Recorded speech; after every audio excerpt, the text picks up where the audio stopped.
Hello, everyone. Thanks for joining us this morning. I am Patrick Talty, president of the Indiana Sports Corp. We are excited from just being days away from Indianapolis hosting its 9th men's Final Four. How about that? 9 times. There we go. Yeah. Between the Indiana Sports Corp, our hosts, IU Indianapolis and the Horizon League, the NCAA, the City of Indianapolis, our public safety officials, and our partners, this event has been months, really years in the making. And now we're ready to see all that hard work come to life. You can already see it with the signage around downtown going up, people out beautifying the city, and activations coming to life as we prepare to welcome tens of thousands of college basketball fans to our city. And the national spotlight will once again be on the city of Indianapolis. And our city and public safety leaders are here this morning to walk residents through what to expect for a Final Four weekend. But before we get started today, I wanted to share a couple of important reminders for the Final Four. One of the things that makes Indianapolis so special for events like the men's Final Four is it's walkable downtown. And it'll be on full display next week as we have all those visitors really experiencing our downtown. And fans and visitors will be able to park anywhere in downtown, and there'll be just a few steps from all the activations, whether they want to experience the Music Fest at American Legion Mall, the games at Lucas Oil Stadium, or at Gainbridge Fieldhouse, or the Fan Fest right here inside the Convention Center. Parking locations like IU Indy's campus is a great option for all people visiting the men's Final Four because you can easily walk to downtown. I also want to take a moment to make sure that you download the men's Final Four app on your phone and turn the notifications on. This is one of the best and fastest ways to get real-time updates and information for all the fan events that will be happening. And most importantly, I want to thank the city and our public safety partners. Because of their planning, coordination, and commitment, we are prepared, we are aligned, and we are ready to host a successful Final Four. I can't tell you how important it is that they have dedicated the last year in really planning the Final Four, and it's been so honoring for me to see this come to life. They care a lot about this city, and they want to make sure it shines, and they've worked hard for that. So with that, let's officially tip things off by welcoming the 49th mayor of the great city of Indianapolis, Mayor Joe Hogsett.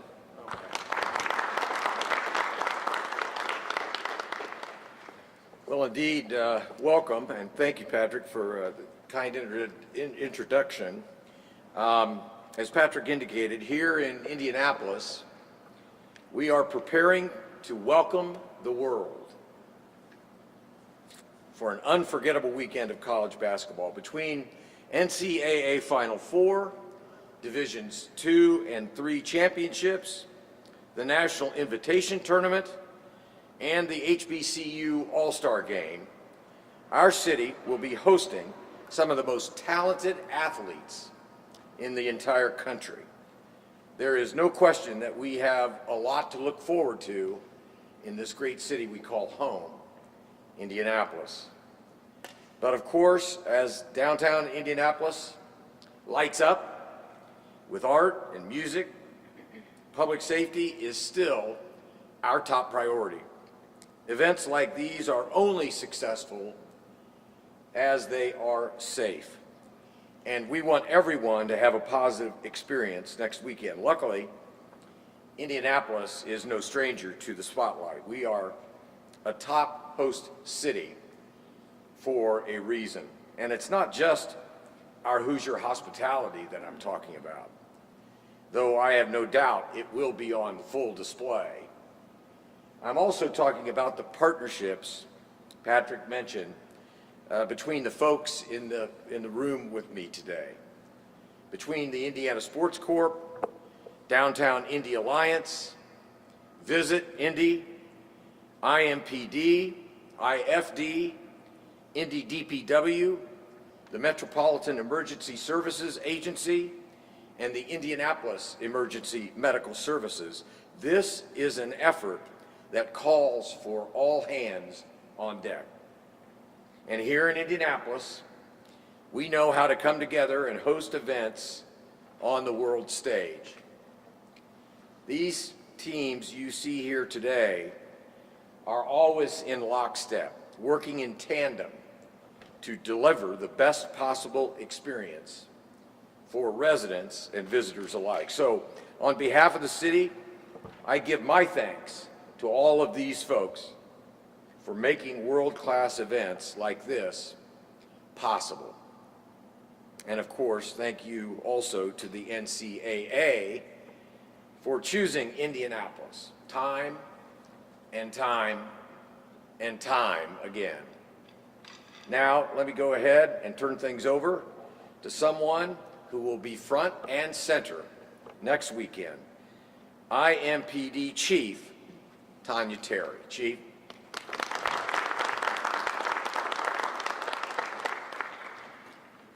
Thank you, Mayor. Good morning, everyone. Our city is ready for a high-energy weekend, and IMPD is fully prepared to keep both our community and the thousands of visitors coming into Indianapolis safe. Major events like this bring excitement, energy, and a significant influx of people. And as always, the safety of our community and our visitors remains our top priority.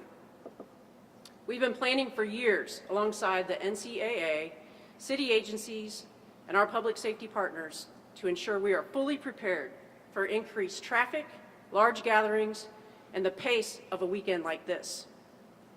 Before, during, and after the games, fans can expect to see an increased presence of IMPD officers patrolling in the downtown area. Our officers will be on foot, on bikes, in patrol cars, and monitoring activity through our real-time crime center. We are using every tool available to protect our community and ensure public safety. IMPD has adjusted staffing to ensure all districts are properly staffed, even with an increased presence of IMPD officers in the downtown area. We will continue to work with local, state, and federal partners to ensure the safety of the tens of thousands who will be enjoying all of the festivities and events.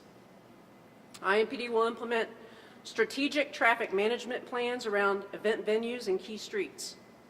If you're coming downtown, please be aware of the many road closures impacting some of the major thoroughfares. Our officers will be working hard to make sure traffic flows smoothly. Please stay alert and follow their directions.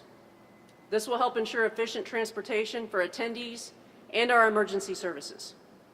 Additionally, IMPD, in partnership with OPHS and several community organizations, will once again activate our Connection Center during the Final Four weekend.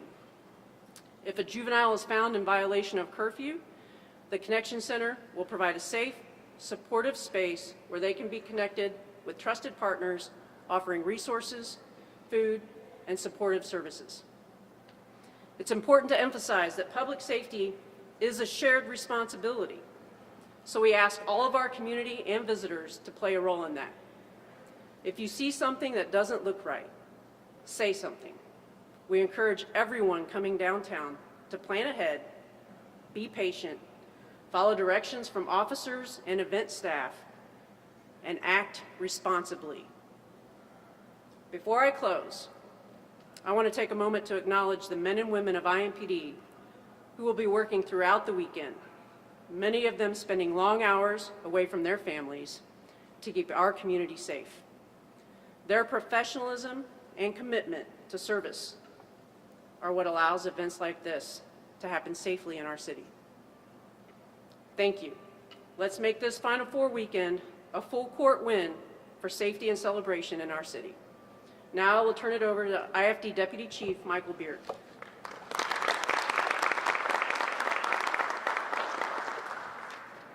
Thank you, Chief.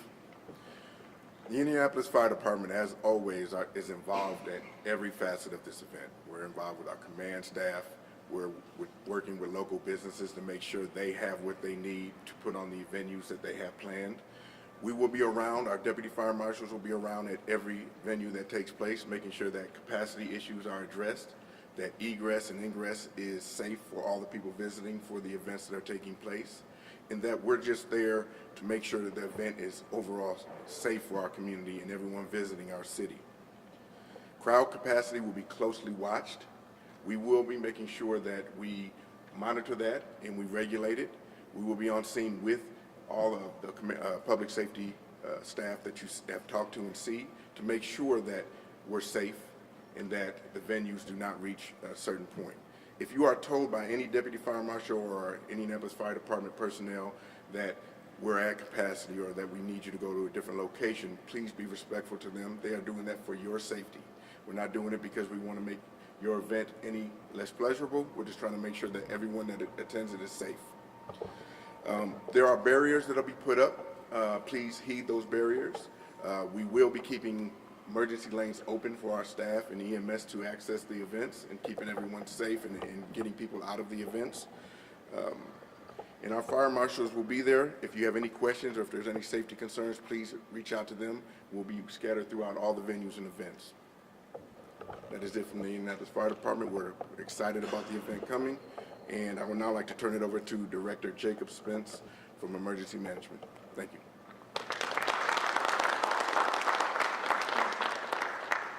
Good morning, everyone.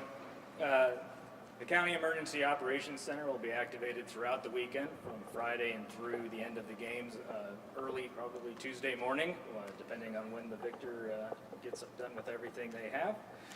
It will be staffed with our local, state, and federal public safety partners, along with representatives from our key local agencies, such as Indiana Sports Corp and the NCAA, as well as other partners that help support us when, if or when something occurs. Our goal is to maintain seamless communication and rapid response to all events and all capabilities, as well as monitor the rest of the county to ensure that everyone has a safe and happy weekend.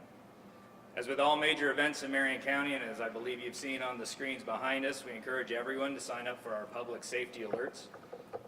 Anyone can text MFF 2026 to 67283 to receive public safety related Final Four activities, including weather notifications and other safety messages. As was mentioned earlier, you can also stay informed by downloading and ensuring notifications are turned on of the official NCAA Men's Final Four app. In our world, as we always say, have multiple ways to receive notifications, and that now gives you 2 ways to receive the notifications of anything that is occurring in the downtown area.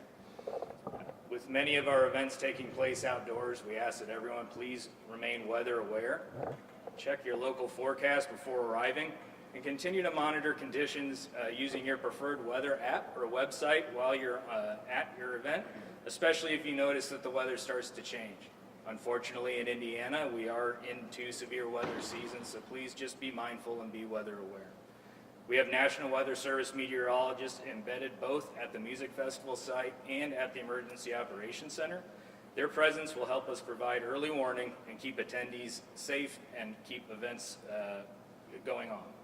If an event is delayed, paused, or closed early, even when conditions downtown appear calm, please remember it's to ensure everyone has enough time to get to a safe location, and it's based on weather data that we're seeing. We ask attendees to plan ahead and identify a safe space they can go if severe weather occurs. This can include returning to your vehicle, going to an open business, or coming into the convention center to go to the Fan Fest if you're outdoors, or using one of the downtown parking garages as a temporary shelter until the weather passes. We ask attendees, especially those attending with children, please set up a designated meeting point if you become separated. Consider enabling location sharing on your devices, and make sure children know how to identify a safe individual, such as a public safety official and or event volunteer if they need any help. Finally, as Chief Terry stated, there are a lot of road closures going on. We have been working in partnership with Waze and Google to try and keep online mapping as up to date as possible. So even if you're a normal resident of the city, consider looking at that first before you go somewhere, because that can help to guide you hopefully where you need to go. Even if you normally go a certain route, it'll obviously hopefully show you the better way to be there. So with that, we are at the end, and we will now take questions. Question for Chief Terry. Can you tell us about any conversations you're having with your federal partners and or the State Police Infusion Center, considering that it was just a couple of weeks ago somebody went into the Austin, Texas Bar District response to the war shot that up. Somebody made an incursion into a synagogue up at Bloomfield Hill. So what are you hearing from your federal partners? Will they be paying more attention or sending more resources here? And if you're concentrated on downtown, how do you protect the soft targets such as synagogues? Well, just like I said in my statement, just because we have hundreds of officers in the downtown area doesn't mean that we aren't providing sufficient support elsewhere in the city. We're properly ensuring staffing throughout the city, not just downtown. Also, we're always in constant communication with our federal partners, and we have no known credible threats to this particular event. So we will continue to remain vigilant, and like I implored you in my statement, if you see something that doesn't look right, please contact us. We'll have plenty of resources on standby to investigate any concerns that anybody has.